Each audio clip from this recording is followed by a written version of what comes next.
প্রথমে মাটিকে পানিতে গলিয়ে নেওয়া হয়, এরপর ধাপে ধাপে উপর থেকে ময়লা ও অতিরিক্ত পানি আলাদা করা হয়। পরে সেই লবণাক্ত পানি চারকোনা ডোঙায় প্রচণ্ড তাপে ফুটতে থাকে ঘন্টার পর ঘন্টা। পানি বাষ্প হয়ে উড়ে গেলে ডোঙায় পড়ে থাকে আসল লবণ।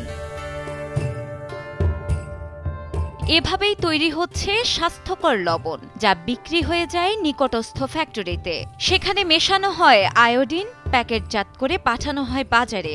আগুনে জাল দেওয়ার কারণে এই লবণ পুরোপুরি জীবাণুমুক্ত ও ঝরঝরে হয়, যা ভোক্তাদের কাছে আরও স্বাস্থ্যকর হিসেবে ধরা হয়। আমরা তো এই লবণ জ্বালাই, হাউজে মাড়ি দেই, দিয়ে তারপরে মেশিন স্টার্ট দিলে পর মেশিন গলে, মেশিনে গুললে পানিটা নেজলে পর আমরা হেডিয়া এই ইতে দিই। পিরোজপুরের নেছারাবাদ উপজেলার প্রত্যন্ত ডুবি গ্রামে এখনো টিকে আছে লবণ উৎপাদনের এক প্রাচীন ঐতিহ্য। নারায়ণগঞ্জ, খুলনা, চট্টগ্রাম ও কক্সবাজার থেকে আনা লবণাক্ত মাটি জাল দিয়ে তৈরি করা হয় ঝরঝরে খাবার লবণ।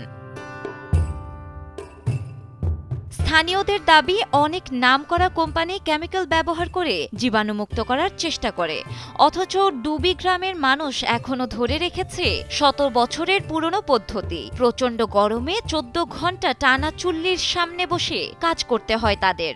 এই 7টা বাজে হইতে জ্বলতে আছে, জ্বলবে রাত 10টা, 10:30 পর্যন্ত জ্বলবে, জ্বলতে থাকে। আর আমরা আগুন ঠেলতে থাকি, আর লবণ ওইলে পর আমরা উড়াইতে থাকি। মাটি আনলে পরে ওই জায়গা রাখলে পরে ওই মাটিটা আমরা হাজিতে উঠাইলে পর লেবার মানুষ থাকে কাজের, তারা ওই মাটির মাথায় তুলে দিই।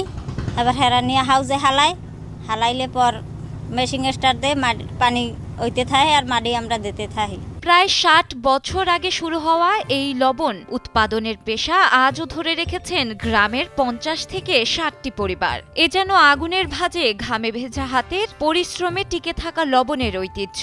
কাজে যা পাই দৈনিক লবণ হিসাবে 1 মণ জ্বালাইলে আমরা 1 মণ লবণ জ্বালাই 50 টাকা পাই। ডেলি 8 মণ 8.5 মণ এরকম পরে। সমস্যা কি?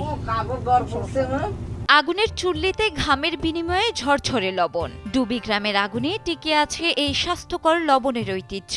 60 বছরের ঐতিহ্য আগুনে জাল দিয়ে লবণ তৈরির গল্প আরও সুখকর করে তুলতে সরকারের সহযোগিতার আহ্বান সংশ্লিষ্টদের। ডেস্ক রিপোর্ট, সময়ের আলো।